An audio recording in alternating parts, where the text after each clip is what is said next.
I came out of the monastery, then I was in the army, and I said, what am I going to do now? So I was just on a loose end, and I saw this advert. It said, fishing manager on the west coast of Ireland, Ballina. Ballina, I just remember, that's where all the dancing take place. Anyway, this is on the west coast of Ireland, and it was a contract because I was brought up on a fishing estate, hunting and fishing. So I just said I was brought up so that he presumed I knew something about hunting and fishing, but actually I knew nothing. So that when I went there, because it was a fishing hotel, and there was fly fishing, basically, fly fishing for all sorts of things. So if you fly fishing, the big thing is you have thousands, well, I don't know, 100 different kinds of flies. So you have a fly fishing rod, and then you have the fly. All of different kinds of colours. You have the dark flies, the dark. So because the people who are in the know, they know which flies the fish like. So they make artificial flies to look at the same as the real flies. So and the fish are taken in.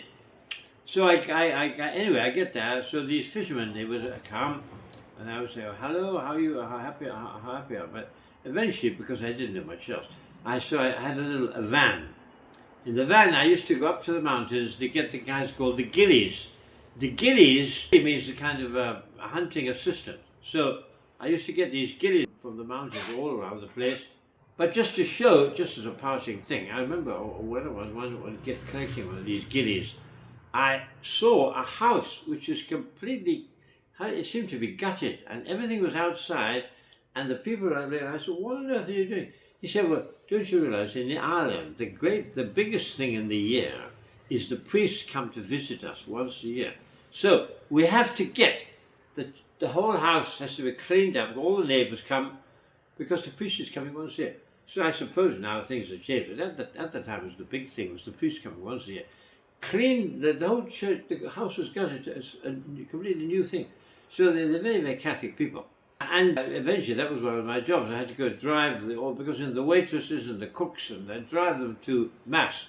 And you had the women on one side and the men on the other side.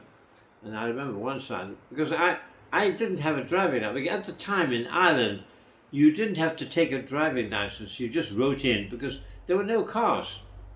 No roads, basically. Well, there was some, but it was pretty primitive. So you just wrote in and said, please send me a license. And the license came. But I couldn't drive. I was in London at the time. I took 1 hour of driving lessons, and then I turned up, and they said, there's the van, but I couldn't drive. I mean, I didn't know how to drive the thing.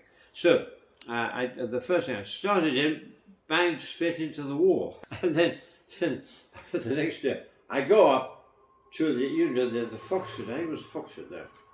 Open the door, and an old lady bangs on the old lady's flat out. So I go to the house and I say, what is this young English? They hate the English people, as you know, the Irish people. He comes up here and he knocks the old ladies out. And I said, I'm so sorry. And I don't know what happened to the old lady, but anyway, they were glaring at me. They wanted to, really get me out of the place. But anyway, so I used to spend around going. So one day, it was about 9 o'clock at night.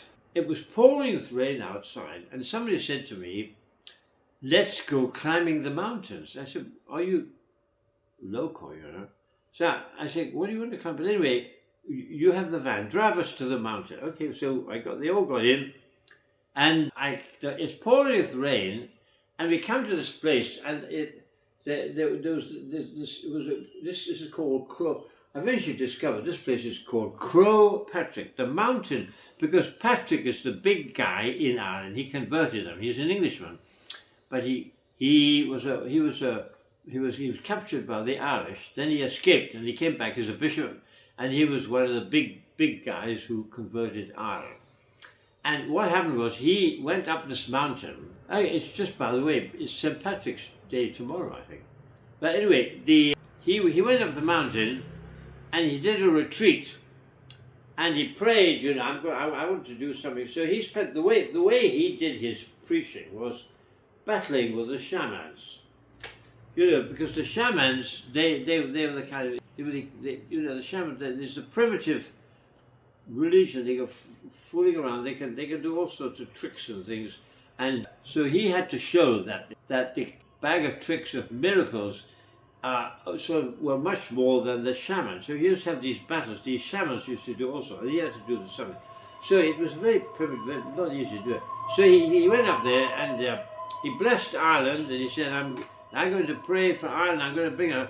And then from then on, they say there are no poisonous snakes in Ireland. Well, that's so, I don't know. But anyway, it was quite moving because, this cold, people, they weren't wearing shoes, it was on rocks, and in the middle of the night climbing the mountain and then mass at the top. So, I mean, the people, there's another place in Ireland called Loch Derg. I think you do the same thing. You on an island, you don't eat for 3 days and you walk around and you pray, and so, it's a pretty sticky kind of retreat. But anyway, that's what I did for 3 or 4 months in Ireland, waiting to go off on some other adventure.